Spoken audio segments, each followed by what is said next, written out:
Sunday বলে কথা, তাই আজকে ট্রাই করলাম লখনউয়ের special chicken delicacy which is chicken দারওয়ারি। তো একদম অথেন্টিক রেসিপি, সবাই ভালো করে চেক আউট করুন। তো সবচেয়ে ফার্স্ট সব রকম মশলাই দেখতে পাচ্ছেন, ধনে, জিরে, গোলমরিচ, লবঙ্গ, দারচিনি, মৌরি আর কাজু। আর তুড়ি মেরেই হয়ে গেল এটা ড্রাই রোস্ট করে পেস্ট করা। অ্যান্ড দেন টমেটোটাকে কুচি কুচি করে কেটে নিলাম। তারপরে গ্যাস জ্বালিয়ে তেল গরম করে সবচেয়ে আগে আমরা দিয়ে দেবো পেঁয়াজ, কারণ পেঁয়াজটাকে বেরেস্তার মতন করে ভাজতে হবে।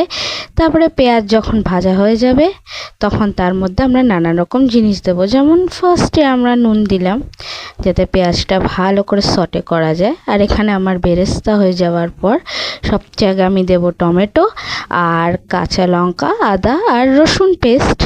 এই পেস্টটাতে আপনারা নিজের ইচ্ছা ঝালের মতন লঙ্কা দিতে পারেন। দেন আস্তে আস্তে করে ভাজবো এটাকে মিডিয়াম ফ্লেমে, যাতে মশলাও পুড়ে না যায়। অ্যান্ড দেখুন মশলাটা আমার ভাজা হয়ে গেছে, টমেটোটাও গলে গেছে। আর তারপরে বানিয়ে রাখা গুঁড়ো মশলা আর হলুদ গুঁড়ো আমরা দেব। সত্যি কথা বলতে কি, এটা খুবই অথেন্টিক। হয়তো আমাদের বাঙালিদের একটু ঝোলে ঝালে না হলেও টেস্টটা অনেকটাই আলাদা হবে। এবার এই মশলাটাকে ভালো করে ভাজতে হবে। কাজুটা আপনারা যদি চান তো এমনি বেটেও আলাদা দিতে পারেন। তো এই দেখুন আমার গ্রেভির কালারটা অলমোস্ট এসে গেছে। অ্যান্ড দেন এবার আমরা যেটা মেন অ্যাট্রাকশন, সেটা হলো আমাদের চিকেন, সেটা দিয়ে ভালোভাবে নাড়াচাড়া করব।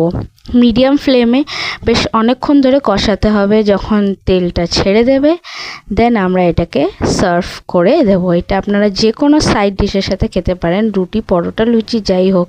তো আমার সানডে স্পেশাল ডেলিকেসি রেডি।